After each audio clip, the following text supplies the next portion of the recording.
আমাদেরকে বোঝাবো উৎপাদন ব্যবস্থাপনা ও বিপণন প্রথম পত্র। প্রথম অধ্যায় নাম হচ্ছে উৎপাদন। তো এই অধ্যায় থেকে সবচেয়ে গুরুত্বপূর্ণ একটা ম্যাথ, যেটা তুমি 2024 সালে যারা পরীক্ষা দিচ্ছ তাদের পরীক্ষাতে আসার সম্ভাবনা সবচেয়ে বেশি। তো সেটা হচ্ছে মোট উৎপাদনশীলতা। তো এই মোট উৎপাদনশীলতার সূত্রটা হচ্ছে মোট উৎপাদনের মূল্য বা মোট উপকরণের মূল্য। তো এটা এখন আমি তোমাকে প্র্যাকটিস করে দেখাবো, অর্থাৎ একটা বোর্ড প্রশ্ন সলভ করে দিব। তো একটু মনোযোগ সহকারে শুনো। বলছে মোহিত এন্ড কো এর 2018 অর্থ বছরে উৎপাদিত পণ্যের মূল্য কত? 10 লক্ষ টাকা। উৎপাদিত পণ্যের মূল্য কত? 10 লক্ষ টাকা। এ সময় তাদের ব্যবহার্য উপকরণের মূল্য যেমন কাঁচামাল ও অন্যান্য 4 লক্ষ টাকা, বেতন ও মজুরি 2 লক্ষ টাকা, অন্যান্য 1 লক্ষ টাকা। তো এখন আমাকে বের করতে হচ্ছে মোট উৎপাদনশীলতা বের করে দেখাও। তো আমরা এখন এটা সমাধান করব। তো দেখো, আমরা প্রথমে লিখব, আমরা জানি মোট উৎপাদনশীলতা সূত্রটা, বা এর আগে এটা না লিখে লিখব মোট উৎপাদনশীলতা কাকে বলে। তো এই মোট উৎপাদনশীলতা কাকে বলে এটা লিখে তারপর লিখব উৎপাদনশীলতার সূত্রটা। তো দেখো, অলরেডি আমি তোমাদেরকে সূত্রটা নোটে লিখে রেখেছি। এখন দেখো তো আমি কি বলছি, মোট উৎপাদনের মূল্য উপরে থাকবে কি মোট উৎপাদনের মূল্য। তাহলে দেখো এখানে আমি বলছিলাম উৎপাদিত পণ্যের মূল্য কত? 10 লক্ষ টাকা। এটা হচ্ছে আমার কি মোট উৎপাদনের মূল্য।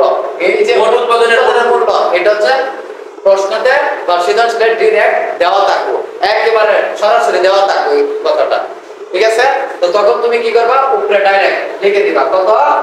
10 লক্ষ টাকা লিখবা। মানে মোট উৎপাদিত পণ্যের মূল্য আর মোট উৎপাদনের মূল্য সেম জিনিস। হ্যাঁ, সেম জিনিস।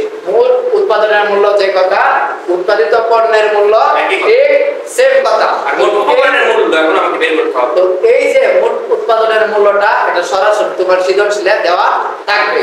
তো এখন তোমাকে বের করতে হবে মোট উপকরণের মূল্য। এই যে মোট উপকরণের মূল্য মানে অনেক কিছু মিলে হবে, উপকরণগুলো মিলেই তো উৎপাদন হয়। তাহলে এখানে কি অনেকগুলো উপকরণের টাকা দেওয়া থাকবে, ওই টাকাগুলো যোগ করে যেটা পাইবা ওইটা দিয়ে ভাগ করতে হবে উপকরণের মূল্য, আর ওইটা দ্বারা ভাগ যদি করো তাহলে তুমি পেয়ে যাবা মোট উৎপাদনশীলতা। তাহলে একটু দেখি যে মোট উপকরণের মূল্য কি কি আছে। তো দেখো, মোট উপকরণের মূল্য আছে কাঁচামাল ও অন্যান্য ব্যয়। কাঁচামাল ও অন্যান্য ব্যয় হবে কি উপকরণ। তাহলে কত টাকা? 4 লক্ষ টাকা। যদি কাঁচামাল ও অন্যান্য ব্যয়গুলো আর কিছু কি আছে? হ্যাঁ আছে, দেখো 4 লক্ষ টাকা প্লাস এরপরে আছে বেতন ও মজুরি। এই যে তুমি একটা পণ্য উৎপাদন করছো, তোমার শ্রমিক লাগছে, বেতন দেওয়া লাগছে, এটাও কি উপকরণের মধ্যে পড়ে। তাহলে কি বেতন ও মজুরি কত? 2 লক্ষ টাকা।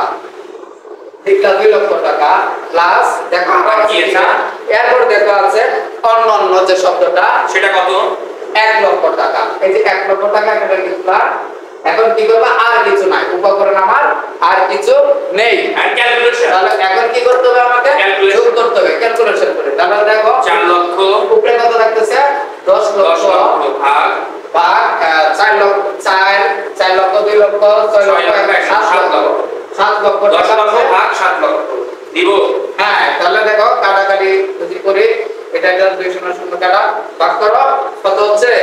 10 ভাগ 7 দিলে হচ্ছে আমার 1.43 টাকা, প্রায় 1.42 বা 43। তাহলে দেখো এই যে আমাদের ঘন আনসার হয়ে গেছে। তাহলে এখন এই যে এতটুকু অঙ্ক তুমি যদি পারো ভালো করে, যদি বাসায় এখন আরো কয়দিন সময় আছে? 4 দিন, তাই না? এই 4 দিন যদি প্র্যাকটিস করো তাহলে ইনশাআল্লাহ ভালো একটা কিছু করতে পারবা। তো এই অধ্যায় থেকে মোট উৎপাদনশীলতা আমি বিশ্বাস করি 100 থেকে 100% চাওয়া হবে ইনশাআল্লাহ। তোমাদের কি করা উচিত? স্টুডেন্ট অবশ্যই এই মোট উৎপাদনশীলতা 1 নম্বরে 3 মার্ক তুমি ইজিলি পেয়ে যাবা। তাহলে দেখো, আবার আমি বলছি, এই অধ্যায় থেকে মোট উৎপাদনশীলতা গতে চাওয়া হবে।